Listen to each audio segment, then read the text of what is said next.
Well, hello again, everybody. This is John Norris at Trading Perspectives. As always, we have our good friend Sam Clement. Sam, say hello. Hey, John. You doing okay today, my friend? I'm doing good. How about you? I can't complain. However, I do think there are some people complaining about what's going on in some city centers across the country, namely residents that, at least anecdotally, are deciding to leave the city centers and head on back out to the suburbs. And this is kind of reversing a recent trend to get out of the suburbs and get back downtown. At least this is anecdotal right now. I don't think we've seen any true hard evidence of this, at least nothing major yet.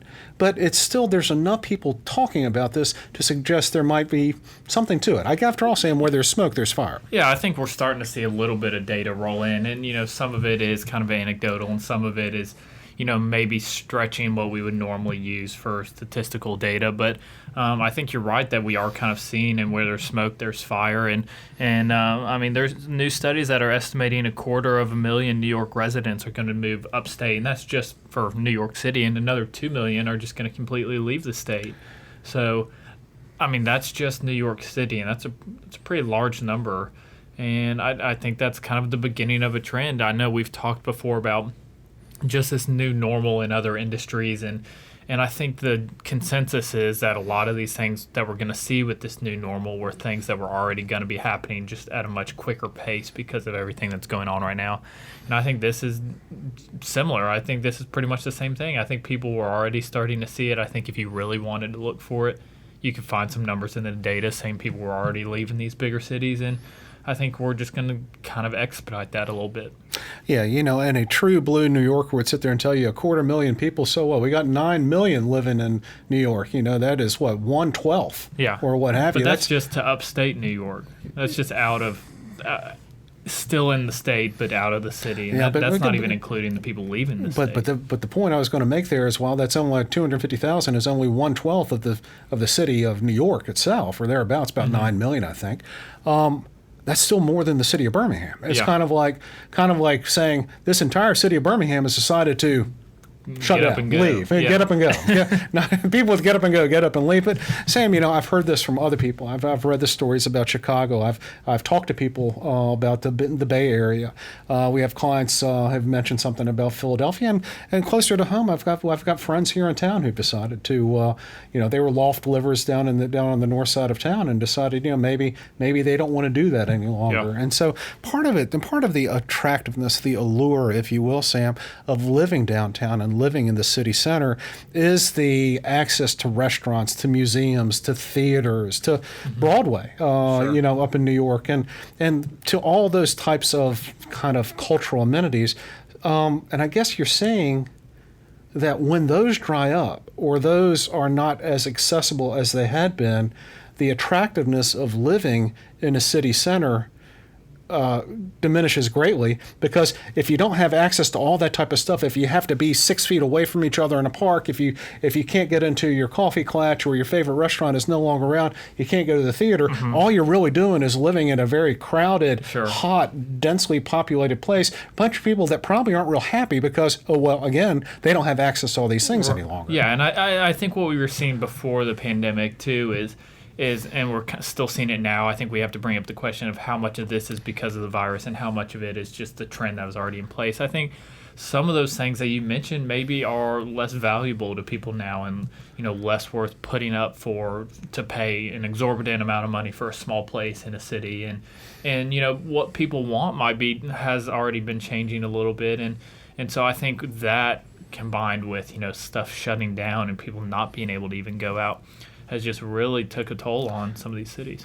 Well, the thing is, and it doesn't even necessarily have to be a wholesale exodus for it to have a real domino effect on housing prices and just the overall real estate market. But we could even envision another scenario of, say, people, picking on New York, people that live maybe out in Long Island, that used to take the train down into Manhattan or Brooklyn, what have you, whatever the borough is where they work. And that's where they worked until all of a sudden this came around, and they found out that they can do their job from Long Island. As opposed to going into the city. And oh, by the way, that's one less person taking the Long Island Railroad, another less person taking the Metro, and it's another less person going out to eat, having lunch, maybe staying around and having drinks and all that stuff. Just another one fewer consumer going out. And I think even more than people getting up and leaving the city centers just immediately, you're going to start to see those people that had been living in the exurbs and the suburbs going, I don't really have to go downtown. Yeah, and I think you're starting to see that a little bit in the data, people being able to kind of work from wherever. Real estate sales in Montana, of all places, are up 10% year over year, and you're seeing that the same sort of numbers coming out of rural Colorado, Oregon, Maine. Some of these states that maybe weren't as attractive. These are all freezing cold. Yeah. Hey, Maine's got good food, good lobster. I think they all probably have pretty good food. Just a whole lot of snow too during the wintertime, I guess. But my point is, those aren't states where people usually think to go for business. I mean, I couldn't tell you a single company run out of Montana or Maine. So, but we're starting to see that people valuing maybe some space more. Maybe people are starting to want land again, want space again, and want better value again. And what we've seen, the virus, people starting to work from home, they can have those things and not have to be 10, 15 minutes from their commute or from their office in downtown New York City. Well, I'm going to tell you, obviously New York is the obvious example here because it gets the most headlines. It's the largest city in the United States, and this is where a lot of the anecdotes come from. But even closer to home, and plenty of people are listening to this that don't live in New York or even Birmingham. But I've got a friend of mine that owns a business downtown Birmingham, and he said it's been real trying. And he said one thing is that it wasn't just the lockdown, and the immediate lockdown in March. He goes, that hurt. It was after the protests came and people smashing windows and what have you. That's when they really started seeing people just really kind of didn't come down to work any longer. Yeah. And then where the remote work really kind of took hold. There was some of that going on previously, but after that came down, people not feeling necessarily safe. And I'm not saying that they don't necessarily feel safe at 10 o'clock, but all of a sudden it goes from kind of a fun atmosphere to plywood covering doors and graffiti and broken windows. This big psychological and impact. It's huge psychological effect. And he said, I really don't know how I'm going to be able to keep this particular outlet open because, there's just no one coming downtown any longer. I mean, I haven't been downtown in Birmingham in probably 3 months at least. Well, that's I'm saying nothing. Like, I haven't even picked up food from downtown. Which is what I was getting to. When he was sitting there telling me, I go, oh, really? I can't believe it. All the bars and restaurants that have come up on the north side of town, 2nd Avenue. Yeah, 2nd Avenue's it's been booming. I mean, relatively speaking, for the last several years. And I started thinking about it, and Sam, like you, I could not remember the last time I, in particular, went to the north side of town. I've been to the south side on a couple of occasions, but not very often. I haven't even done that. But I have not been down on the north side of town, the primary central business district, since probably beginning of March. Yeah, I was going to say even earlier, maybe February for me. And so while we're just two people in a relatively small southern city, how many examples like this are being played out in New York, in Philadelphia, in Chicago, and we've got other people I know that say their children are getting out of Philadelphia, moving up to the main line because of the protest and because of the shutdown of restaurants, and maybe this isn't where I want to raise families where a riot can break out and the police can't do anything about it and what have you. So if the protest did anything. What they did was really just kind of scare the heck out of some people that just want to live a nice, peaceful life and not run the risk of having their car smashed or their businesses broken into. Yep. And so really with the pandemic, it's almost a double whammy. The pandemic teaching everyone that, hey, we can work remotely if we really need to. Even eating, people can say, oh, I can eat at home more. It's not that bad. Or even there's all these subscriptions that send food to your door, and those have been killing it. And people may think, this is fun. I like this. I mean, there's just so many things being thrown at people to make them not need to go out of their house at all. And while these next two are going to be relatively extreme examples, actually the next three, you would have to be a better salesman than P.T. Barnum. P.T. Barnum. It's kicking it old school with P.T. Barnum. It just you'd have to be as good a salesman as Barnum in order to make a compelling case for someone to sit there and say, move your family downtown Chicago right now. Move your family into downtown Portland right now. Move your family into downtown Seattle right now, Baltimore, you name it. All the places where violence has surged, maybe not to the levels we had in the 70s, but it's gone up. Yeah. And where the city governments, particularly on the far left coast, literally and figuratively, have decided that they aren't going to support the police to any some great East Coast degree. Ones now. I think in Portland, 53 straight nights of protest and rioting. And the mayor, Welker, I believe, Wheeler, doesn't want any help. And what we saw in Seattle, that's a hard argument, seeing that type of thing, if you're a young family with children. And that's how, I hate to sound this way, and not really, but I've got to say I hate to sound this way. That's how cities grow, bringing families in over time. Otherwise, you get a couple people, they move in, they move back out. You have to have families come in to make everything work. Multiply. And if all of a sudden families aren't moving in and families are moving out, then what you'll see is a general erosion of economic activity and government services in these cities, and this is all because of this double whammy that we've had the first 2 quarters of 2020. It's kind of like we talked about earlier. You haven't been downtown in a while. I haven't been downtown in a while, and just us two isn't going to make a big difference. It's not moving the needle, but mass groups of people starting to not spend the money they were in these areas, and people not moving into these areas, and families not being started in these areas. It's not necessarily an overnight thing, but it's a slow kind of erosion. Well, I mean, I think anyone that runs a restaurant or a convenience store or a bar or what have you would tell you that even in the best of times, it's a relatively low margin business. Oh yeah, you make it up on volume. That's the old joke. You make it up on volume. Your margins per unit are relatively small by the time you allocate all your fixed costs, all your costs. So you make it up on volume. And if the volume's not there, guess what? Your overhead just kills you.